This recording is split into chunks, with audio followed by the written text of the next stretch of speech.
अरे भाई लोकेश, बड़े दिनों बाद नजर आए। पिछली बार तो दूसरी रैली पे धनंजय ये दिखा नहीं था, ऐसे नारे लगाता हुआ।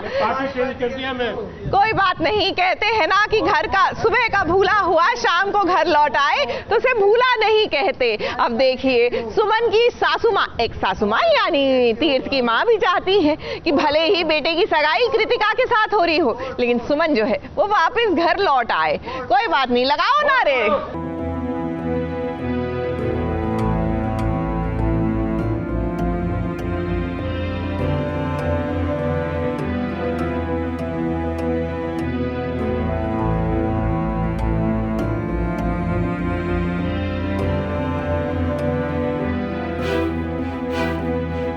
खुश संभालो इस घर को, इस परिवार, हम सबको तुम्हारी बहुत जरूरत है। तुम सुन नहीं पाओ, कुछ भी कर सकती हो। रोक लो इस घर, रोक लो यार। कीर्ति तुम्हारी जिंदगी, तुम्हारी खुशी, तुम्हारा भविष्य, तुम्हारा सब कुछ है। सुमन के दिल में कुछ और है, जुबान पर कुछ और आंखें कुछ अलग ही कहानी बयां कर रही हैं। ये बात सुमन की सासू माँ को साफ साफ दिखाई दे रही है। एक माँ बच्चों के दिल का हाल समझ सकती है। तीर्थ की माँ जानती है कि सुमन और तीर्थ एक दूसरे के लिए ही बने हैं और इसीलिए वो सुमन से मिन्नतें कर रही है कि सुमन घर वापस लौट कर आ जाए। तीर्थ और सुमन को एक करने के लिए सुमन की सासू माँ सुमन के सामने गिड़गिड़ा रही है। वही चाहती जो मेरा तीर्थ चाहता है। रोक ले इस अनर्थ को, ये सगाई रोक ले बेटा। जो मेरा मन कह रहा है वो सच है।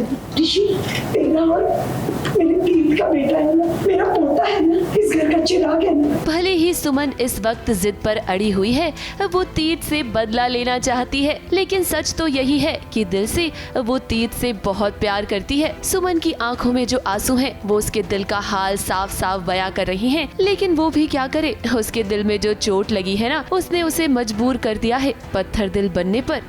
सुमन और तीर्थ दिल के तार तो जुड़े हैं और वो वापस घर में आई है और गीतांजलि उसे पकड़ के बोलती है, मतलब माँ उसे पकड़ के बोलती है कि आ जा, वापस गृह लक्ष्मी बन जा।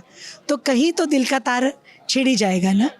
अब प्यार गुस्से में परिवर्तित हुआ है, तीर्थ से नफरत करती है, लेकिन जो दिल का राज है वो तो दिल जानता है। सुमन यहाँ तीर्थ और कृतिका की सगाई में आई है। तीर्थ और सुमन दोनों ही नहीं चाहते हैं कि ये सगाई हो, लेकिन एक और तीर्थ मजबूर है क्योंकि देविका ने उसे ब्लैकमेल किया है। बताइए क्या कहना चाहिए? तीर्थ भैया कट्टू पत्थर पे आपका इंतजार कर रहे हैं। देखिए वहाँ आपकी सगाई होने वाली है, जाइए और अपनी सगाई जाइए, वरना ये जो फैमिली इससे मैं जब तक से हो आप।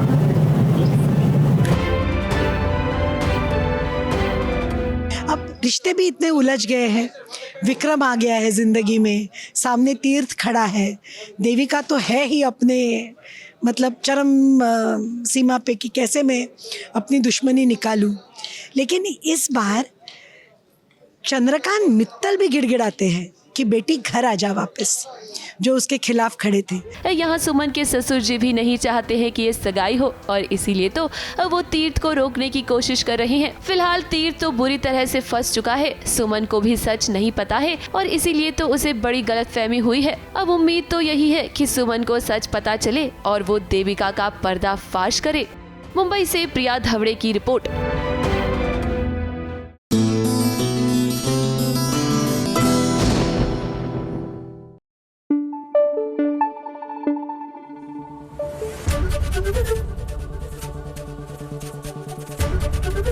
एबीपी न्यूज आपको रखे आगे।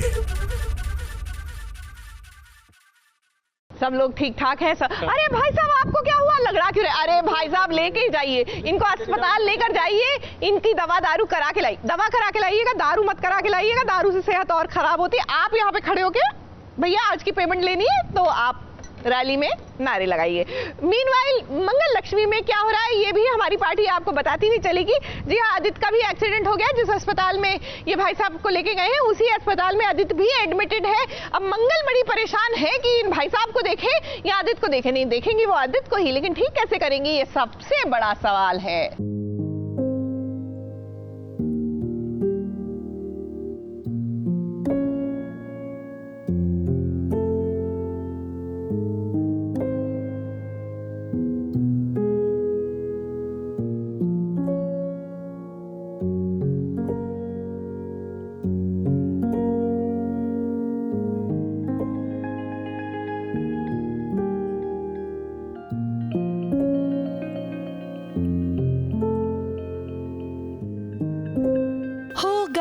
आदित्य का एक्सीडेंट।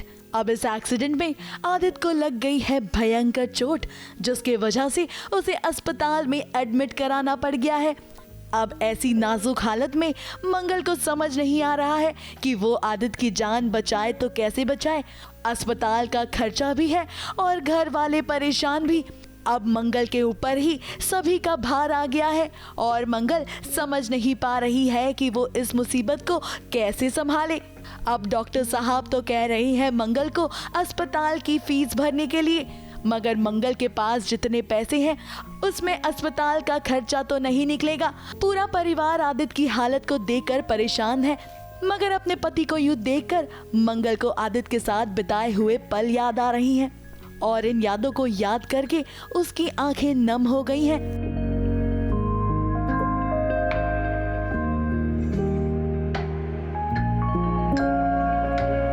कुसुम भगवान के सामने कामना कर ही रही थी कि लीजिए हो गई है सौम्या की एंट्री, और फिर शुरू किया सौम्या ने मगरमच्छ के आंसू को बहाने का काम। मुझे तो यकीन ही नहीं हो रहा, जैसे मुझे पता चला मैं भागती नहीं आ गई। कैसे हो गया कैसे? मुझे तो विश्वास ही नहीं हुआ जब मैंने सुना। मुझे बहुत गलत हुआ है अम्मा, ये सब बहुत गलत हुआ है।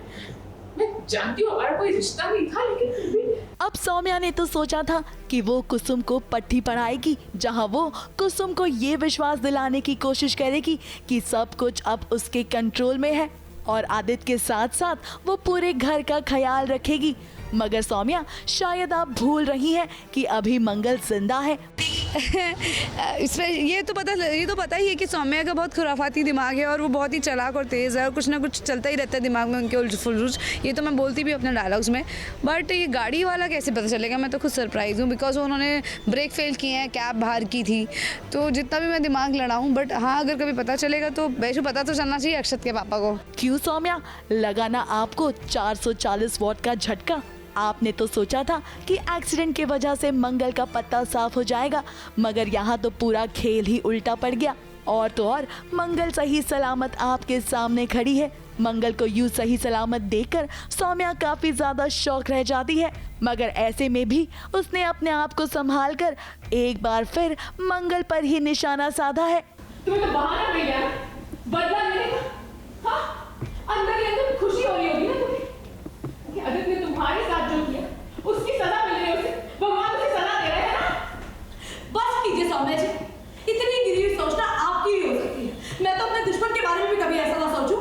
अब सौम्या, आप भूल रही हैं कि मंगल टेलीविजन की बहुरानी है और बहुरानी के ऊपर जब कोई संकट आता है तो वो बिल्कुल भी शांत नहीं रहती है, और अगर बात उसके पति की हो तब तो बिल्कुल भी नहीं। ऑब्वियसली उसके अंदर देवी आ गई ये सुन के कि मतलब व्हाट शी इज सेइंग, और इतनी अच्छी सोच तो फिर आपकी हो सकती है, क्योंकि मंगल तो कभी अपने दुश्मन के लिए भी कुछ नहीं, मतलब उसके साथ तो अगर आप बुरा सौम्या जी बुरा करिए फिर भी वो कभी उसको आके पलट के भी नहीं बोलती है। अब सौम्या, हम तो यही कहेंगे कि आप थोड़ा मंगल से बच कर रहिए, क्योंकि आपने जो दांव खेला है वो आप पर ही जल्द भारी पड़ने वाला है।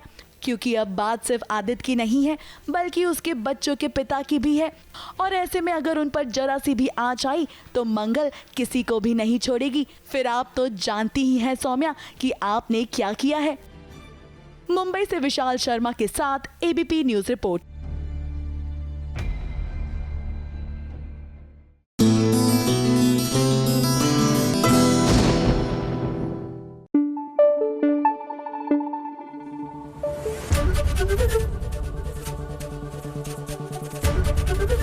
एबीपी न्यूज आपको रखे आगे।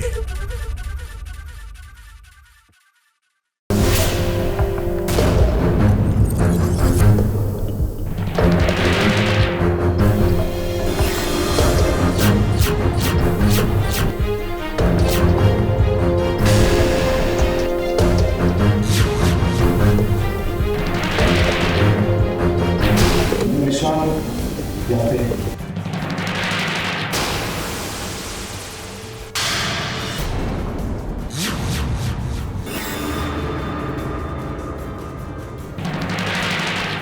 गहना की जिंदगी भी ना अब क्या से क्या हो गई है। पति का साथ मिला, पति और पत्नी के बीच प्यार की शुरुआत हुई है, तभी ये पता चला कि पति भेड़िया बन गया है। और अब ये बात सामने आ गई है कि एक नहीं दो आयुष्मान है, यानी कि इतने दिनों से जो गहना के साथ उसका पति बनकर रह रहा था वो आयुष्मान का हमशक्ल निकला। अब ये हमशक्ल ना बहुत ही चालाक है, आयुष्मान के बारे में सारी चीजें जानता था, जैसे कि आयुष्मान का बर्थ मार्क, आयुष्मान अपनी माँ को कितना प्यार करता है, अपनी माँ को कभी भी दर्द में नहीं देख सकता है।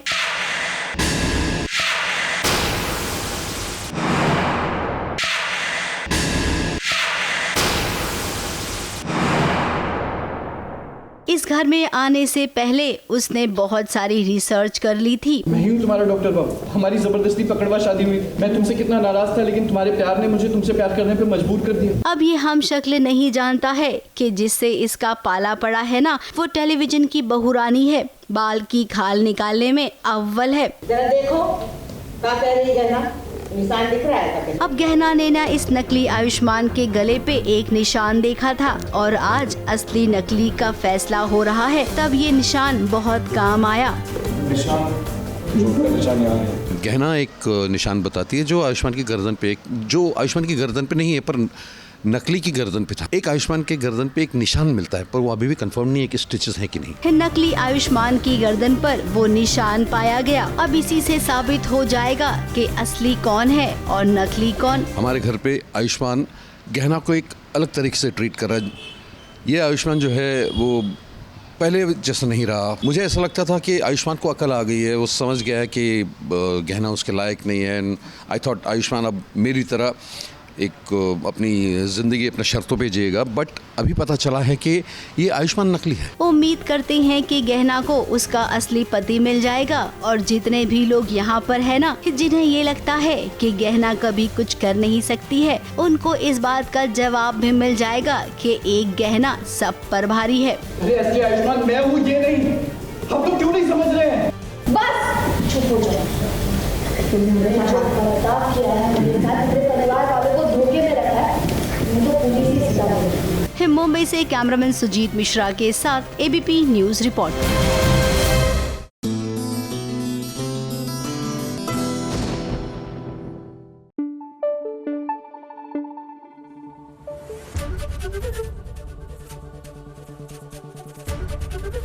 एबीपी न्यूज आपको रखे आगे। ऐसा है, आप लोग नारे लगा लीजिए, मैं जा रही हूँ क्योंकि वहां पर ना मेघला का गृह प्रवेश हो रहा है रब राखा में। लगाओ नारे, लगाओ लगाओ।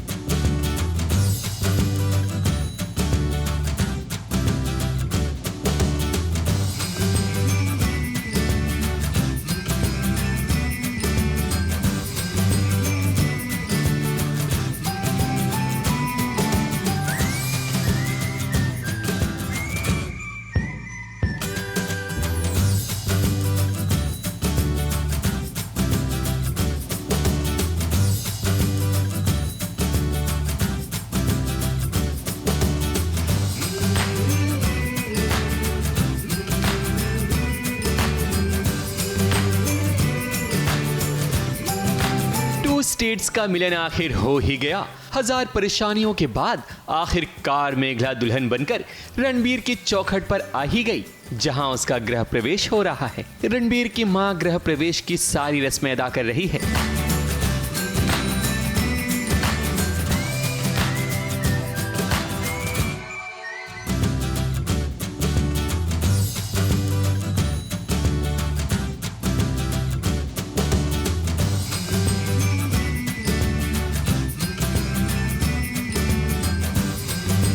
यहाँ तक कि अपना पुश्तैनी कंगन भी मेघला के हाथों में पहना दिया और दोनों को मिठाई खिलाकर घर में उनका स्वागत किया।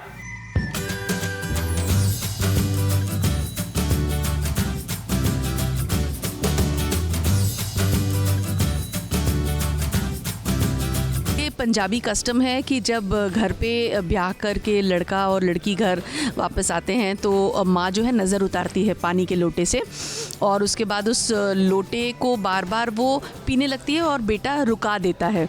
ऐसा एक कस्टम है कि वो बार बार रुकाता है, लेकिन फाइनली माँ जो है वो नज़र उतार के लोटे से पानी पीती है। इसका मतलब है, जेस्चर ये है कि आपकी नज़र उतर गई है। तो ऐसा मैंने भी किया, फिर कंगन भी पहनाए। पुश्तैनी कंगन है, बड़ा दुख हो रहा था देते हुए क्योंकि कभी वो मेरे कंगन हुआ करते थे। मेघला इस परिवार की बहू तो बन गई है, लेकिन उसके लिए ये सफर आसान नहीं होगा। और देखो, घर में आते ही कलेश शुरू हो गया, और ये कलेश किसी और ने नहीं बल्कि दादाजी ने शुरू किया है। उन्होंने मेघला को देखते ही उस पर तरह तरह के आरोप लगाने लगे। रणबीर, तूने एक घटिया घर की लड़की को हमारे खानदान की बहू बनाकर ठीक नहीं किया। कौन ऐसा बाप होगा जो अपनी बेटी का इतना बड़ा सच राज रखकर किसी दूसरे को सौंप दे। लेकिन मेघला भी चुप नहीं बैठी। उसने बड़े आदर और सम्मान के साथ दादाजी को सूद समेत लौटा दिया।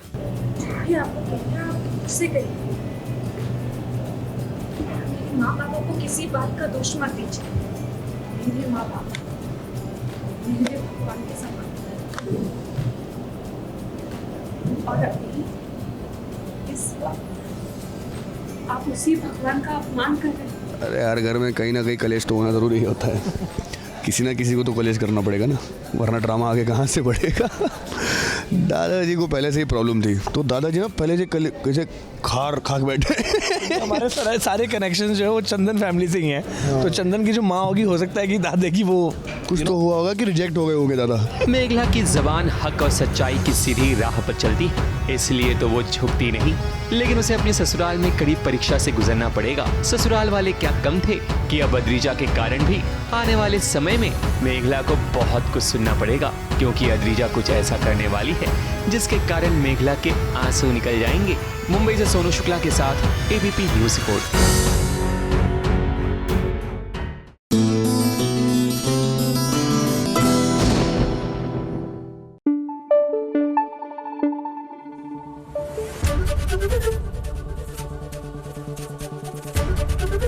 एबीपी न्यूज आपको रखे आगे। वैसे त्योहार के मौके पर आहा जो पकवान बनते हैं ना, जरा सोचिए, सरस्वती पूजा में खिचड़ी बनती है। अब ये खिचड़ी आप साल के बाकी दिन भी खा सकते हैं, लेकिन नहीं, उस दिन जो उस खिचड़ी का स्वाद होता है, भाई पूछे मत। वैसे हाँ, खाना बनाना ना बहुत ही टैलेंट वालों का काम होता है। तो ऐसा करते हैं, सेलिब्रिटी मास्टर शेफ में आज चलते हैं फैजू के पास। उनकी क्लास जो लगी है।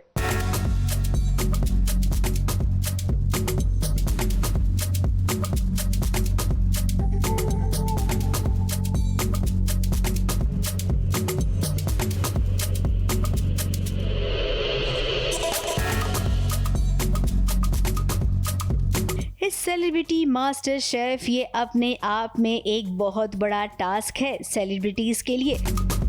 इस सेलिब्रिटी मास्टर शेफ से सेलिब्रिटीज जुड़ तो गए हैं, और यकीन मानिए जब वो इस शो से जुड़े हैं तभी उन्हें समझ में आ गया कि ये राह तो बिल्कुल आसान नहीं है। अब जैसा कि आपने देखा था, इस शो से जुड़े सेलिब्रिटीज को हमने अलग अलग टास्क दिए थे, तो आज सेलिब्रिटी मास्टर शेफ की क्लास में फैजू आए हैं, जिनका एक छोटा सा टेस्ट हमने लिया। इस टेस्ट में वो पास होंगे या फेल, फिलहाल ये तो मायने नहीं रखता है, लेकिन हाँ ये ज़रूर मायने रखता है कि इन्हें एक खाने पीने और खाना बनाने की कितनी समझ है। कौन सी सब्ज़ी मुझे पसंद नहीं है यार, इसमें से मैंने ऑलमोस्ट 4 सब्ज़ी का जो 4 ये जो इंग्रेडिएंट रखे हुए हैं, इनमें मैंने अच्छी कुकिंग किया है, अच्छी डिश बनाया है, और मुझे इसमें से चारों सब्जियां बहुत पसंद है। एक तो नींबू है, बट वो जो बैगन है, मैंने बैंगन का जो एक पर्पल कलर का बैगन होता है, मैंने उसके साथ में कुछ ना कुछ किया, बट ये ग्रीन वाला जो है ना, उसको मैं ट्राई करूँगा हिट करने का, और वो थोड़ा मुश्किल भी लग रहा है। अगर सेंटर में होता तो शायद लग भी जाता। तो लेट्स गो।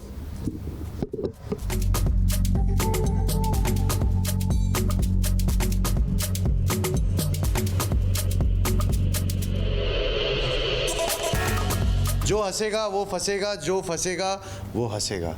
जो हंसेगा वो फंसेगा, जो फंसेगा वो हंसेगा, जो हंसेगा वो फंसेगा, जो फंसेगा वो हंसेगा, जो हंसेगा वो फंसेगा, जो फंसेगा वो हंसेगा, जो हंसेगा वो फंसेगा, जो फंसेगा वो हंसेगा। बिल्कुल पसंद नहीं है। ऐसी कौन सी डिश है यार, सच्ची बताओ तो मुझे खाने से बहुत प्यार है और मुझे ऐसी कोई भी डिश है जो नहीं, कोई भी ऐसी कोई डिश नहीं है जो मुझे नहीं पसंद है। मुझे करेला की सब्ज़ी और जो पालक है वो मुझे नहीं पसंद है। तो करेले का मैं जूस पीता हूँ ज़बरदस्ती और पालक मुझे खाना पड़ता है जब मैं बहुत बीमार रहता हूँ। मुझे लाल मसूर की दाल बहुत पसंद है और उसमें जो इंग्रेडिएंट जाते हैं, उसमें जो मसाले जाते हैं और उसमें जैसे कि आप देखते हो कि जब दाल बन जाती है तो ऊपर मस्टर्ड सीड जो छोटी छोटी होती है वो तैरती रहती है और जो उसमें इंग्रेडिएंट जाते हैं, जो एक फ्लेवर आता है लाल मसूर की दाल का, वो मुझे पसंद है बहुत ज़्यादा। वो इतना मुझे पसंद है कि अगर मुझे महीने महीने अगर वही मिले तो मैं महीने महीने खाने रेडी हूँ। बहुत ज़्यादा टफ कंपटीशन है यहाँ पे तो, और अभी तो लेवल बढ़ते जा रहा है। पहले थोड़ा सा इजी था क्योंकि हम अपने अंदर वो चीज़ को एब्जॉर्ब कर रहे थे। अब ऐसा वक्त आ गया है कि एब्जॉर्प्शन पूरा भर चुका है हमारा। अब हमें हमारा लेवल बढ़ाना है और अभी हमें नई नई चीज़ें खुद से बना के उन्हें देना है। Thank you sir, thank you, it was very good. अब फैजू, आप इस शो को बहुत इंजॉय कर रही हैं, ये आपको देखकर हम समझ गए। अब आपके फैंस ये जरूर चाहेंगे कि इस शो में आप एक लंबी रेस का घोड़ा बने। मुंबई से विशाल शर्मा और शिवानी सिंह के साथ एबीपी न्यूज रिपोर्ट।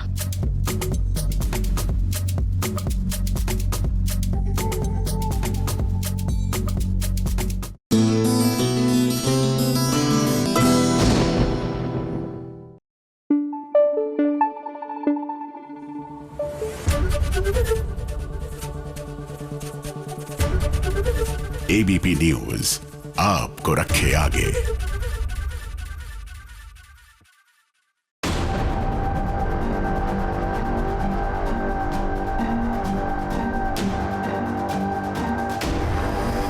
इंस्पेक्टर साहब जी बताइए। ये ममता जी है, ये जगराते में हमारे घर आई थी और इन्होंने देखा है जो भी हुआ।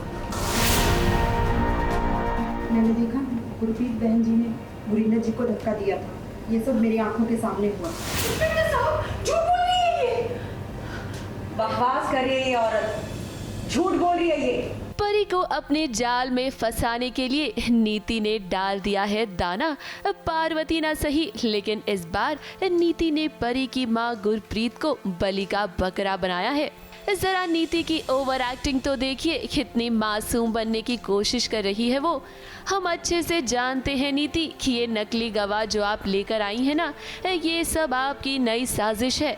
अब हमने फंसा दिया है गुरप्रीत आंटी यानी कि परी की मम्मी जी को, और उनके बचने का अभी तो कोई वो नहीं है, क्योंकि मैंने वैसा प्लान किया है कि वो फंस जाएं, और हमने इसलिए प्लान किया कि मेरा और राकेश का प्लान है ये कि उसकी मम्मी को फंसाएंगे तो वो सच्चाई बाहर आ जाएगी कि ये पार्वती है या परी है, और अगर ये परी होगी तो डेफिनेटली उसको प्रॉब्लम होगी, वो तड़पेगी और फिर वो कैसे भी करके अपनी माँ को बाहर निकालना चाहेगी। परी तो इस वक्त सबूत ढूंढने में लगी हुई है। उसने राकेश और नीति को साथ जो देख लिया है और उसे अब समझ में आ गया है कि ये क्या माजरा है।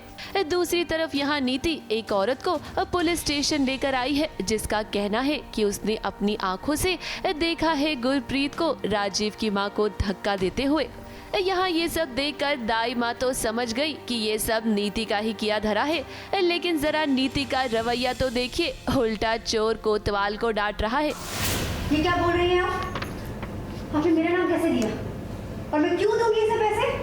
इतना झूठा इल्जाम लगाया ना आपने, तो मैं आप पर केस कर दूंगी मानहानि का। आईमा वही बोलती डायरेक्ट, मतलब बिना सोचे समझे वो बोल देती कि नीति ने कितने पैसे दिए बता, और फिर मैं उन पे चढ़ जाती हूँ, उनको बोल देती हूँ अगर आपने ऐसे झूठे इल्ज़ाम लगाए ना, जबकि वो सच्ची बोल रही है बेचारी, पर क्या प्रूफ है, तो मैं बोल देती हूँ कि अगर आपने ऐसा इल्ज़ाम लगाया तो आप पे मानहानि का केस कर दूंगी मैं। वैसे हम आपको बता दें कि नीति ना ये सब कुछ जानबूझकर कर रही है। उसे लगता है कि अगर पार्वती परी है तो अपनी माँ को इस हालत में देखकर वो उन्हें बचाने की कोशिश जरूर करेगी। फिलहाल यहाँ इंस्पेक्टर को भी समझ में आ गया है कि इस फैमिली में सब एक दूसरे से बदला लेने की कोशिश कर रहे हैं, एक दूसरे पर इल्जाम लगा रहे हैं। ये सब आपकी फैमिली की आपसी दुश्मनी का और एक दूसरे से बदला लेने का केस है। जिसे देखो आपकी फैमिली में एक दूसरे का दुश्मन है। जिसे देखो वो एक दूसरे पर इल्जाम लगा रहा है। मैं इस केस को जितना सिंपल समझ रहा था ये उतना ही ज्यादा कॉम्प्लिकेटेड। नीति को नहीं पता है कि वो नज़र रख रहे हैं या कहीं देख रहे हैं हमें तो ये लग रहा है कि हमारा प्लान सक्सेसफुल हो रहा है और हो जाएगा। बट यू नेवर नो, नीति जितनी चालाक बनती है कि वो सक्सेसफुल होगी या फिर पार्वती। एक तरफ यहाँ राजीव और परी हैं जो सबूत ढूंढ रहे हैं, तो वहीं दूसरी तरफ है राकेश और नीति जिन्होंने अब हाथ मिला लिया है। यानी कि दोनों टीम्स के बीच अब हमें एक महा मुकाबला देखने को मिलने वाला है। देखना दिलचस्प होगा कि आखिर किसकी जीत होगी। मुंबई से विशाल शर्मा के साथ एबीपी न्यूज रिपोर्ट।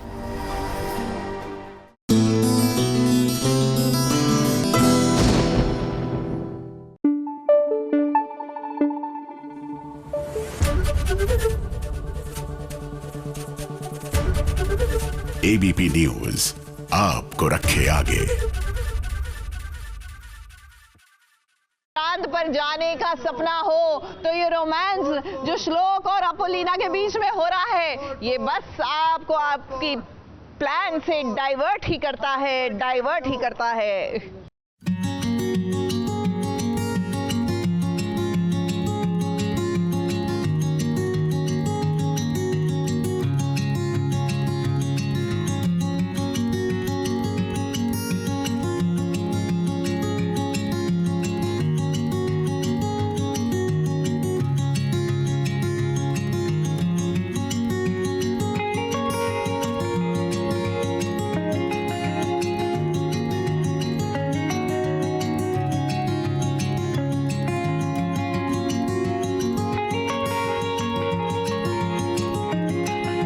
चांद पर जाने का सपना लिए अपोलिना आज खुद एक चांद बन गई है।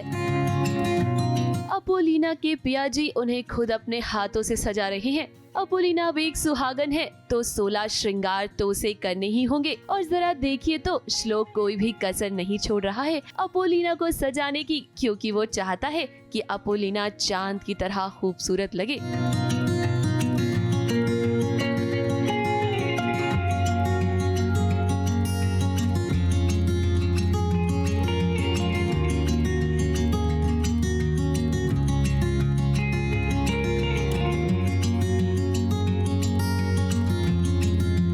ये सब देखकर हमें तो लग रहा है कि अपोलिना का चांद पे जाने का सपना कहीं ईद के चांद की तरह ना हो जाए। जब वो यहाँ आती है तो देखती है काफ़ी औरतें टॉन्ट कर रही हैं, मम्मी को, दादी को, सबको तमाशा बन रहा है सबके सामने। तो तब पता चलता है कि ये रस्म भी है कि जो हस्बैंड होते हैं नए नए दूल्हे, वो दुल्हन को सारे श्रृंगार करते हैं और उन्हें सजाते हैं, संवारते हैं। I think I'm gonna be the Barbie girl today. और ये देखिए कितना खूबसूरत सा मैंने टैटू बनाया। I'm gonna flaunt that in all the interviews. Rocket girl, Apollina the rocket girl. सजने संवरने के बाद देखिए अपोलिना और श्लोक की पग फेरे की रस्म हो रही है। दोनों कितने प्यारे लग रहे हैं, लेकिन आज ये रस्म पूरी हो पाई है सिर्फ श्लोक की वजह से, क्योंकि श्लोक ने आज अपोलिना का पूरा साथ दिया है। दरअसल इस रस्म के लिए अपोलिना के घर में मोहल्ले की औरतें भी आईं और जब उन्होंने अपोलिना की सूनी मांग देखी तो उन्हें लगा कि ये कैसी नई नवेली दुल्हन है। लेकिन यहाँ श्लोक ऐन वक्त पर श्रृंगार का सारा सामान लेकर आ गया।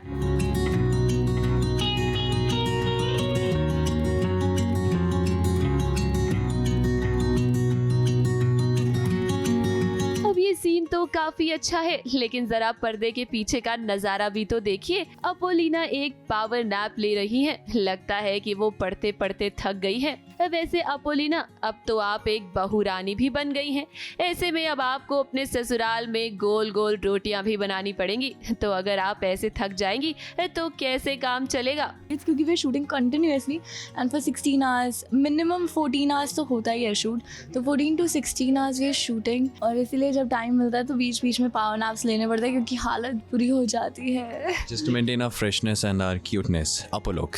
फिलहाल कहानी जिस तरह से आगे बढ़ रही है उसे देखकर तो यही लग रहा है कि अपोलिना प्यार और घर गृहस्थी के बीच फंस जाएगी, लेकिन उसे अपने चांद पे जाने का सपना भी तो पूरा करना है। देखना होगा कि अपोलिना का ये सपना कैसे पूरा होगा। मुंबई से विशाल शर्मा की रिपोर्ट।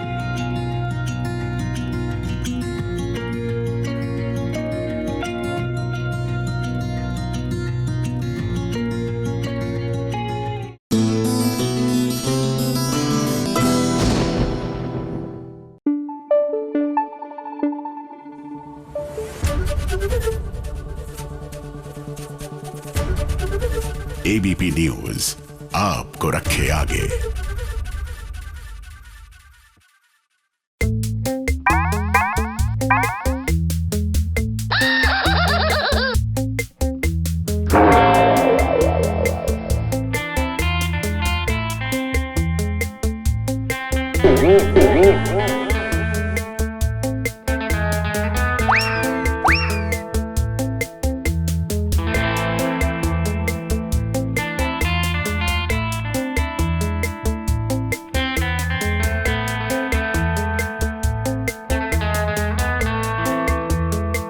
सच की कीमत अबीरा और कावेरी दोनों ही जानते हैं। एक सच दादी सास सभी से छुपा रही है, तो एक सच अबीरा पता लगाने की कोशिश कर रही है। इस सच का पता लगाने के लिए अबीरा ने एक नई प्लानिंग की है। अब बात दरअसल ऐसी है कि अरमान अपनी माँ की बरसी कर रहा है। श्राद्ध चल रहा है माँ का, अरमान को इतना पता है कि माँ का श्राद्ध चल रहा है और माँ की फ़ोटो ढूंढी जा रही है और पापा बहुत परेशान है कि फ़ोटो क्यों नहीं मिल रही। बट अरमान कहता है कि ठीक है, हमने इतने साल भी बिना फ़ोटो के ही श्राद्ध किया है, इस बार भी कर लेते हैं। और ये सारी कॉन्वर्सेशन विद्या सुन लेती हैं और उनको काफ़ी बुरा लगता है कि ये सब के बारे में बात हो रही है। Then Arman feels bad seeing her over there. तो अरमान जाके उनसे माफ़ी मांगता है कि आपको प्लीज़ ये मत समझना कि मैं मॉम को आपसे ऊपर रख रहा हूँ या आपके लिए मेरा प्यार कम हो गया है। देन शी सेज कि नहीं। ऐसे में आरके बन गया है लड़की ताकि उसे घर में एंट्री मिल जाए और जिसके वजह से वो कुछ ऐसी चीज़ों के बारे में पता लगा सके जो सिर्फ और सिर्फ घर के अंदर ही पता लगाई जा सकती है। जिसके लिए देखिए उसने कौन सा रूप धारण किया है।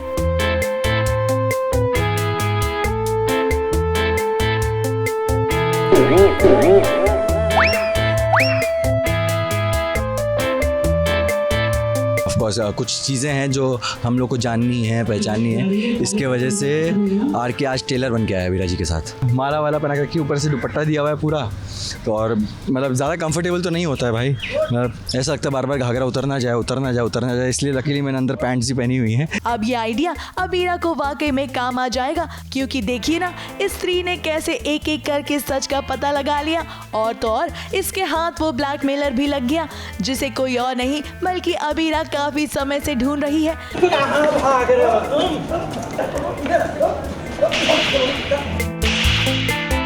अरे ऐसे कैसे छोड़ बुरा भी लग रहा है। तुम दादी साहब को ब्लैकमेल क्यों कर रहे हो? ऐसी कौन सी बात है जो अरमान को नहीं बताना चाहते? सुना नहीं मैडम जी बोल रही, जल्दी बोलो वरना इस खाके की कसम कोई चटनी बना के पकौड़े के साथ पड़ दूंगा।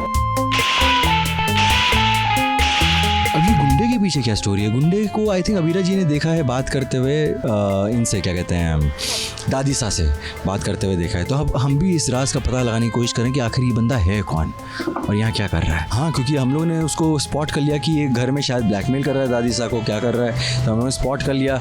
तो हम लोग को आगे मतलब कि तिकड़म लगाने के लिए हम लोग को पता करना पड़ेगा कि आखिर ये इन भाई साहब की स्टोरी क्या है। अब जो सच अबीरा के हाथ लगा है उससे ये साफ हो गया है कि ये ब्लैकमेलर अरमान की माँ के बारे में बहुत कुछ जानता है। मगर जैसे ही अबीरा उससे सच कबूलवाना चाहती थी, वैसे ही ये ब्लैकमेलर 9-2-11 हो गया।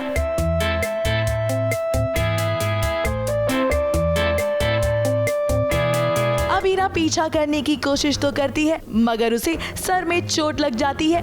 अब ऐसे में आरके के मन में ये सवाल आ रहा है कि आखिर अबीरा अरमान के लिए इतना सब कुछ क्यों कर रही है, वो भी तब जब वो उससे डिवोर्स लेने वाली है। आपने सुना तो सही, उस आदमी ने कहा कि वो अरमान की रियल मामा के बारे में एक बहुत बड़ा सच जानता है। तो आपको क्या फर्क पड़ता है? अरे मुझे फर्क पड़ता है, क्योंकि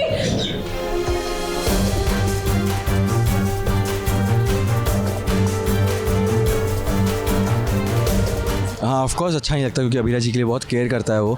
तो अबीरा जी को गुंडे जी ने गेट मार दिया सर पे, तो उन्हें चोट आ गई है सर पे। तो आरके को यही लग रहा है कि मतलब कि इतना मतलब कि वो छोटे छोटे खाए जा रही हैं, इसकी ज़रूरत क्या है। अब अबीरा आप इस बात को मान भी लीजिए कि अभी भी आप अरमान से प्यार करती हैं, क्योंकि चारू की इंगेजमेंट के दिन भी आप और अरमान एक साथ थे और जब जब आपको ज़रूरत पड़ी है तब तब अरमान आपको संभालने पहुँच ही जाते हैं। यहाँ पर चारू का रोका हो रहा है, चारू और अबीर का, और दोनों साथ में एंटर नहीं करते हैं। वो लोग ऑलरेडी आ जाते हैं घर में एंड देन अरमान जब बाहर आता है कि अबीरा नहीं आई है, कहाँ रुक गई है, तो उसको देखने के लिए तो आमने सामने आते हैं। तो और जैसे ही गेट दहलीज क्रॉस करने वाली होती है और अचानक से उसका पाँव स्लिप होने वाला होता है, एंड फिर अरमान उसको सपोर्ट करता है और अंदर जाते हैं दोनों। अब फिलहाल कहानी में दादी सा के नाकाम कोशिशों के बावजूद अरमान को उसकी मां मिल ही जाएगी। बस अब देखना ये है कि कब अरमान और अबीरा अपने बीच के मनमुटाव को भूलकर एक दूसरे का साथ देते हैं, क्योंकि ऑन स्क्रीन ना सही ऑफ स्क्रीन जब जब इन दोनों को समय मिलता है तब तब ये फैंस की क्यूरियोसिटी बढ़ाने के लिए तस्वीरें खिंचा ही लेते हैं। मुंबई से सोनू शुक्ला के साथ एबीपी न्यूज रिपोर्ट।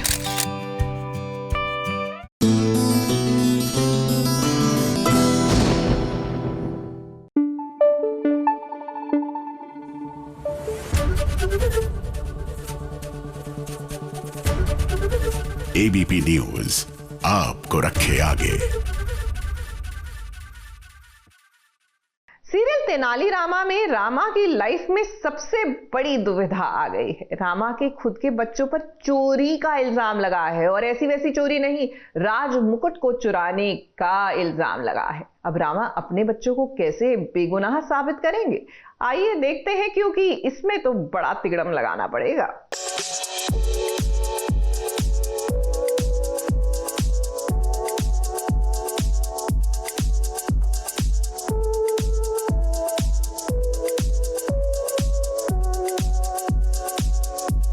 बच्चे मन के सच्चे, और तेनाली रामा के लिए तो भाई ये बच्चे उनकी जिंदगी का एक अहम हिस्सा है। इन्हीं प्यारे प्यारे बच्चों के सहारे तो तेनाली रामा ने अपनी एक अलग दुनिया बसा ली है। अब रामा के इन प्यारे बच्चों पर चोरी का इल्जाम लगा है, और ये इल्जाम किसी और ने नहीं बल्कि गिरगिट ने लगाया है। तो बच्चों पर इल्जाम है राज मुकुट चुराने का, राजा का, और हमें लगता है कि बच्चे निर्दोष हैं, ऐसे अम्मा को लगता है, और अम्मा ने मुझे भी कन्विंस कर दिया है कि छोटी मोटी चोरियां कर सकते हैं, पर बड़ी चोरी तो, इतनी बड़ी चोरी तो बेचारे अबोध बच्चे कहाँ ही कर सकते हैं।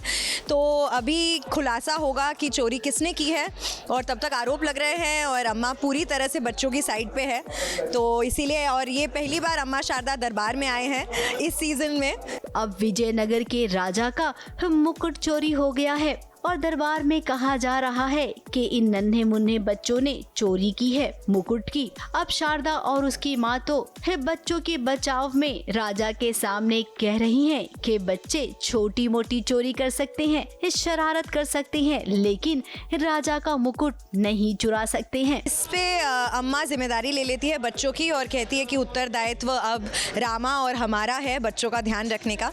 और अब बच्चे आकर घर में क्या करते हैं ये तो वक्त ही बताएगा। अब इसमें गिरगिट का हाथ है या किसी और का हाथ है वो हमें भी नहीं पता, और यही गुत्थी हम अब सुलझाने वाले हैं। वहीं गिरगिट इतना प्रेशर बना रहा है कि राजा को ऐसा लग रहा है कि सच में ये बच्चों ने ही चोरी की है। गिरगिट एक्चुअली काफ़ी पावरफुल है और बहुत ही कुछ भी करता है अपने छल कपट से, और पर जो भी है रामा तो मिस्ट्री सॉल्व कर ही लेगा। अब रामा तुम्हारे लिए ये बहुत बड़ा चैलेंज है। दरबार में जितने भी केस आपके सामने आते हैं ना, आप सबको चुटकी में सुलझा देते हैं। अब देखना ये होगा कि आज जब आपके बच्चों की बारी है तो आप इस केस में कितनी समझदारी और कितनी वफादारी आप निभा पाते हैं। ABP news report.